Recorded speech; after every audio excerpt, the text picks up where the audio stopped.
Welcome back to Dead Good Book Reviews. I'm Judith, and today I'm bringing you another book review, which hopefully, if I've got my timings right, is for a book that is coming out or is already out round about now. I am talking about, you've seen the title, This Poison Heart by Kailyn Bayron. Long-time watchers may recall that I did a review for Kailyn Bayron's previous book, Cinderella is Dead. I absolutely loved it. This is what that video looks like. You can go and see my thoughts on that. But I thought I would continue on reviewing her books because I have super enjoyed them. Some quick disclaimers before we start. As always, I was given a free digital review copy of this book via NetGalley.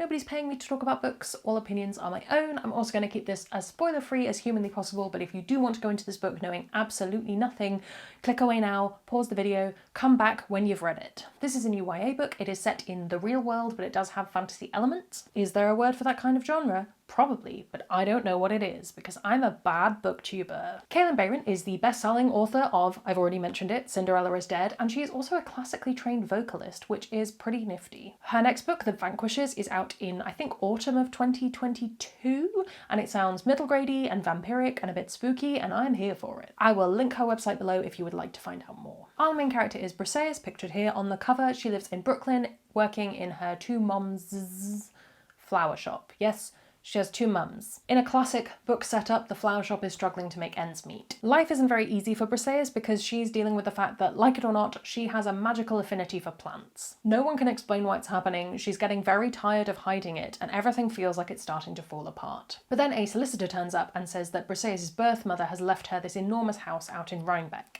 Is heading out to the house the solution of all their problems, or is this just going to uncover even more mystery? I found this book super duper engaging. I read it super fast. It was fantastic. I think I would have read it in a day even if I hadn't been doing a reading challenge. It was wonderful. I think if you've been watching, you'll know I've been slightly feeling like I've been falling out of love with YA of late, and it's really nice to find books like this and books like Cemetery Boys that really twig for me that I actually still do really enjoy YA. I can still get into the mindset to read it. I just need that book to be a bit more special than perhaps I used to. I loved the writing in this book. The voice is just right, and I just got completely swept up in the story. It's unputdownable. It's one of the highest compliments I can give a book. It's casually gay. I've already mentioned Briseis' mums. I'm going to say mums rather than moms, even though I've written moms in my notes because they just sound ludicrous. But you add on top of that Briseis just goes on a date with a woman like it is no big deal. It's not a coming out story. It doesn't start with like, hi, my name is Briseis, and by the way, here's my label. It just happens, and it's exactly how I love queer characters to be written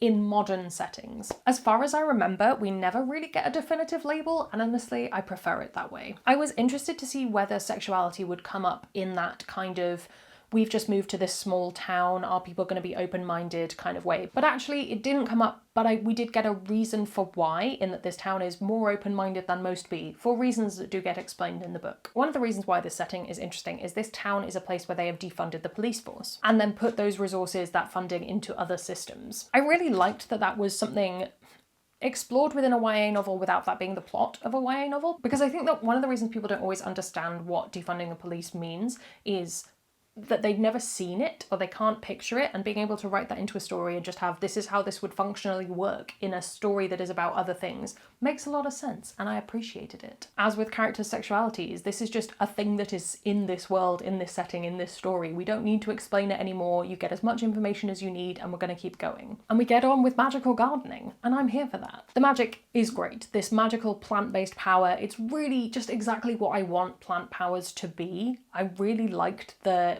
combination of botany and magic and scientific interest alongside magical interest, just inquisitiveness. I appreciated it. As with a lot of things, this book doesn't take you on a really deep dive into a hard magic system. It just lets you know what you need to know. We figure out how magic works as Briseis does. Don't get me wrong, I appreciate a hard magic system, but there's also something very freeing about, I'll figure this out when the character does. I'll just be told if this matters. Some books try and do that and you just end up feeling like it was a cop-out and it was, you know, magic ex machina and nothing mattered because magic would fix all the problems. Whereas in this case, it genuinely felt there is more to learn. We won't necessarily learn it in this story, but there is information out there. Some quick comparisons because I find them very useful. If you haven't already read Cinderella is Dead, I really urge you to do so. It's a fantastic not retelling, but drawing on fairy tale as an idea. It's just wonderful. It's also sapphic. Ugh, it's some good stuff. Another book I thought about was Wild Beauty by A.M. Macklemore. I've not read it in a very long time, but I remember there being a lot of gardening in it, and I think that might be something you enjoy. I was trying to think of other things. The only other thing I can think of that I've read recently with plant magic, and I haven't even read it recently, was that book by Lana Popovich.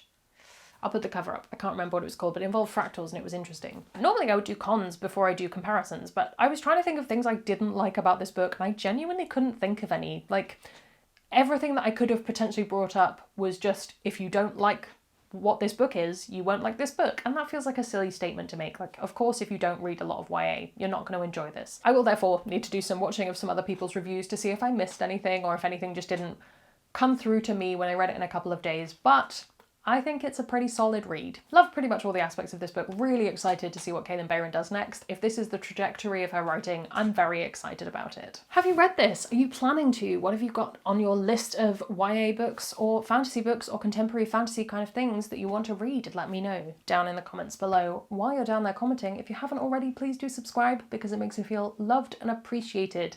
Ooh, you should also let me know if you have been here since the Cinderella is Dead video, because that feels like a long time ago now, although my hair is probably a similar length.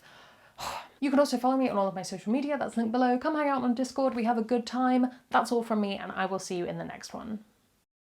There's gonna be some bloopers now. This is a new YA book. Shh. Are there any other things that I want to bring up? I'm gonna say no, it's probably fine. Loved a lot about this book, really excited for what comes from Kailyn Bayron. You can also follow me on all of my social media, that is... Did I just do something? No.